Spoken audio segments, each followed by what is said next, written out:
Welcome to the Playbook. This week we're going to talk about action.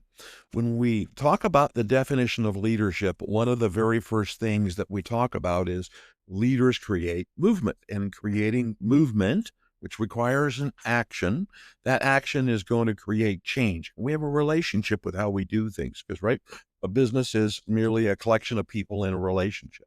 So when we create change, we create friction because we're changing that relationship.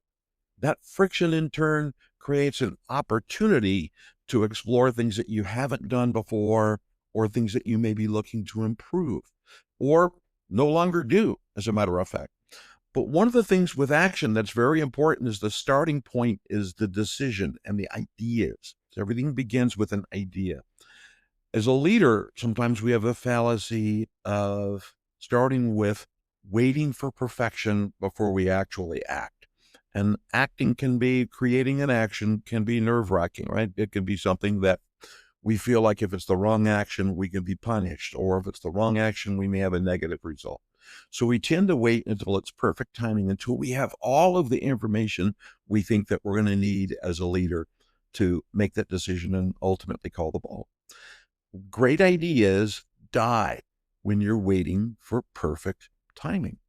So when you're creating that opportunity, I want you to think about the tension that happens inside of the body of your organization. And that is, I call it the planning loop. When you're in that planning loop and you're delaying that planning loop because you're waiting for more information, looking for perfect timing, your team becomes frustrated. And then when your team becomes frustrated, they're less willing to co-own and collaborate with you on that idea, that action, that movement that you're attempting to cause, all while you're waiting for perfect timing.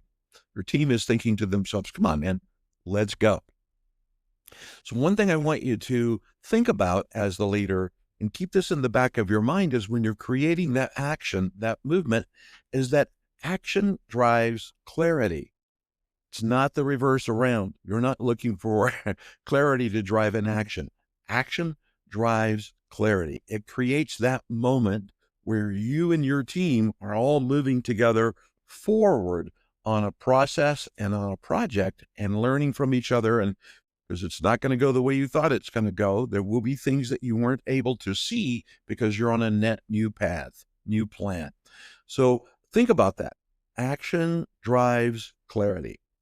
This week, I want you to do something. I want you to pick a micro goal. Pick one small goal and establish a short deadline. Experiment with this. So pick a micro goal, establish that short deadline, and use that to measure progress. And look at the momentum that your team has. Your team will surprise you. They will rise to the level of expectation that you set for them. So set a high level of expectation. Be that leader that creates movement, creates action, creates change, creates conflict, and creates a net new opportunity to explore something that you've not done before. If you haven't yet, please take a moment, go to my website, www.dolanwhite.com, and download the Empowerment Blueprint Toolkit. In that toolkit are some things that will help you align your business, help you with your strategy, and then also help you consider how you're investing your time towards those objectives.